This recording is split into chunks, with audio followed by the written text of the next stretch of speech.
Whether you identify as a feminist or not, there is one thing that is an objective truth. Feminism affects the lives of men. And the reason for this is simple. Whether you like it or not, we live in a society that treats people differently based on their presenting gender. And at its core, feminism is the belief that all genders are inherently equal and therefore deserve to be treated the same. This means that every shift that we experience towards feminism's end goal changes the dynamics between the genders. If more women are deciding to be working mothers, then more men have to pick up the slack at home. If women are refusing to conform to being a docile housewife, the people they interact with are going to be faced with more confrontation. A lot of people see feminism as a teeter-totter, a game between men and women. The higher that women get, the lower that men have to go. But is this really the case? I mean, one thing's for sure. The question isn't whether or not feminism is affecting the lives of men. The question is whether or not it's a good or a bad thing for masculinity. Now, as a coach, I have worked with men who have had a hard time with this question. And honestly, I've grappled with it a lot myself. You see, men see a lot of things that they don't like or are confused by when it comes to feminism. It can stop them from connecting to the women in their lives or from making new connections with women.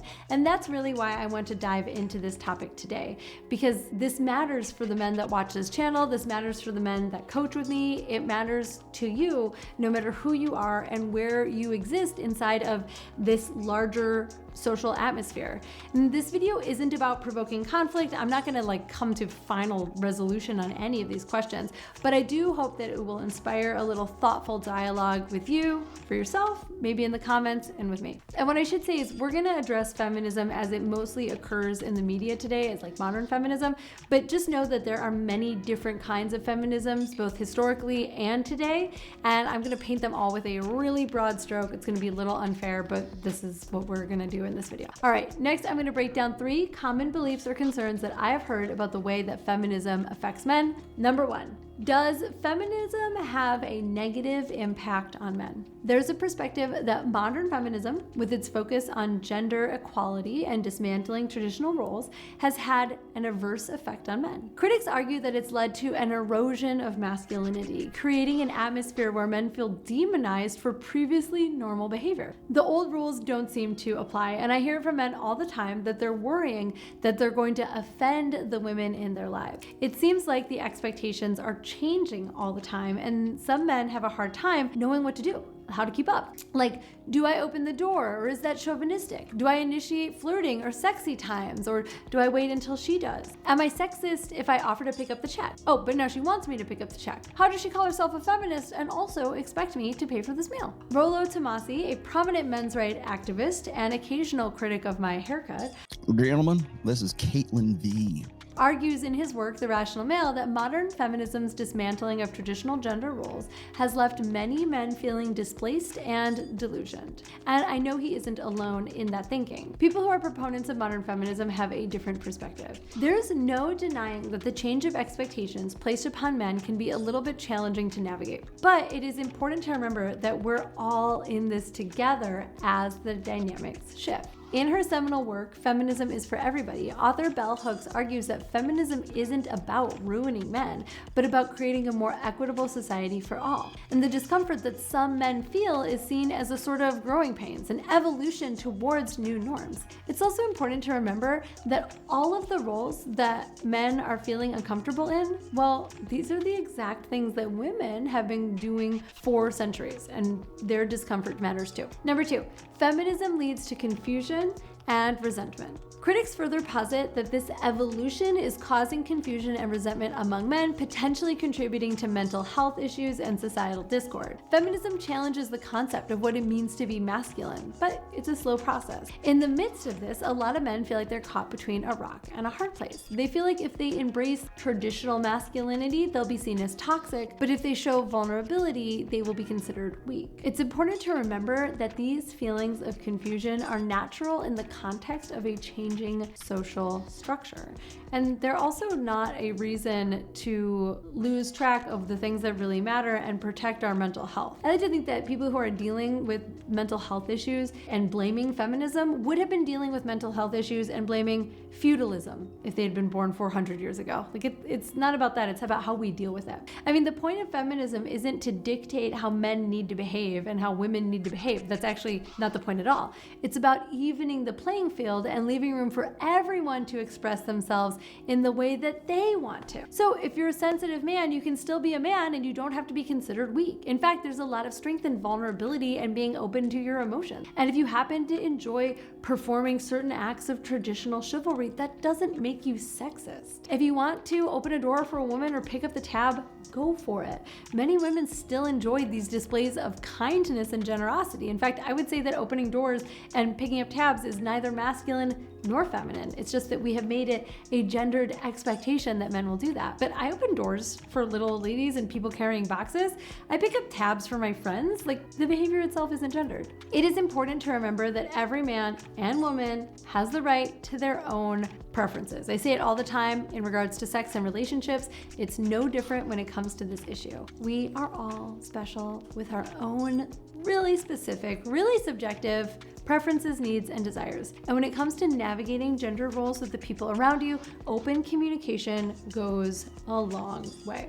And this brings me to the last myth. Number 3, feminism erodes the masculine identity. Some people have been pretty vocal about their opinion on how modern day feminism is emasculating men and stripping them of their identity. They feel like without these traditional masculine roles, men are left feeling directionless. Some men feel like they're losing sight of what it means to be a man, and it is making them struggle in their interpersonal relationships. And not just that, but also their relationship to themselves. Now, the flip side of this argument is a pretty interesting one. I want to invite you to ask yourself, what is so wrong with eroding quote unquote masculine identity? I'm not saying that anyone should force men away from embracing parts of themselves or doing things that would be considered less traditionally masculine. I'm just wondering what it looks like in a world where each of us has the freedom to discover ourselves without the expectation that we're going to behave in a particular way, whether that be masculine or feminine. Instead of me being forced to embrace whatever a feminine identity looks like, wouldn't it be great for me to be able to discover for myself how my way of being supports me in the world? I like to remind you at this point too, that there's no such thing as masculine or feminine acts. There are just acts, and then you could do them in a more masculine or more feminine way. So you could organize your office. Organizing your office isn't inherently a gendered behavior, but you could organize it in a very masculine, very logical, very contained sort of way, or you could organize it in a more feminine, more feeling, more flowing kind of way. You could take that example 1,000 times over. How do you rear children? How do you drive? How do you plan your calendar? How do you plan your schedule? All of these things are not gendered. It's just a matter of how you do them. So wouldn't it be nice to just do them in the way that works best for you, while being less concerned about what it means to be masculine or feminine? Feminine. So I get that that is a little bit scary, because having the identity of man or masculinity can help us to maybe decide on how we're going to go about our life, because it feels good to have a rule book. It feels good to have a guidebook. It feels good for someone like Rollo Tomassi to say, this is how men are, because then we don't have to do the work of asking, who am I and how am I? I'm a man. This is how I am. This is how I'm going to do things. It takes the guesswork out, and doing the guesswork is a big part of what it takes to be a mature adult inside of a functioning society. It's not fun, but I think it works out for all of us in the long run. Not to mention that it comes with the most freedom. You might find that the expectations that have been guiding you actually have been holding you back from being yourself. If you aren't told that you have to be strong, then maybe you have permission to feel what it feels like to not force yourself to being strong. If you've been told that you have to be dominant, then maybe you could have some permission to experience what it's like when someone else takes the lead. Not because that's how you're going to be forever, but because you're no longer trapped by the feeling that you have to be those things. You can try these alternative ways of being and find that they're totally not for you. You really are strong. You really are dominant. But no one is those things all of the time, including myself. My point is that the option to figure it out on your own is amazing. And yeah, it's a little scary and new, but ultimately it feels really good. Now,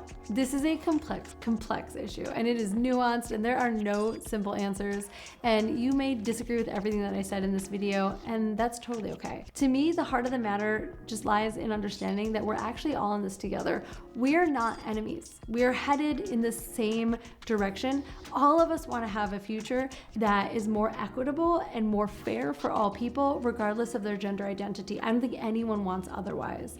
Change is scary. It is uncomfortable. It is challenging, but it also provides us an opportunity for both personal and societal growth. And it is important that we question what we think is a traditional gender role. Some of these things have only existed in the past 100 years. We cannot treat them as if they are evolved into us. And as they continue to shift and change inside of our society, it is critical that men realize their worth is not being diminished. Being supportive, empathetic, and respectful isn't unmanly, it is simply humane. It's also important for women and society as a whole to understand and empathize with the pressures and the challenges that men specifically face during this transition time. So rather than asking if modern feminism is ruining men, perhaps we should put the focus on a more constructive question. In the current day and age, how can we contribute to making men happier, healthier, and more whole? And that is what this channel is all about. I'm Caitlin V. Thank you so much. Please let me know what you think in the comments about things that we can do to make men have a better, happier, healthier experience while they're here on planet Earth, no matter what time it is. Thank you so much for tuning in. I will see you here next week.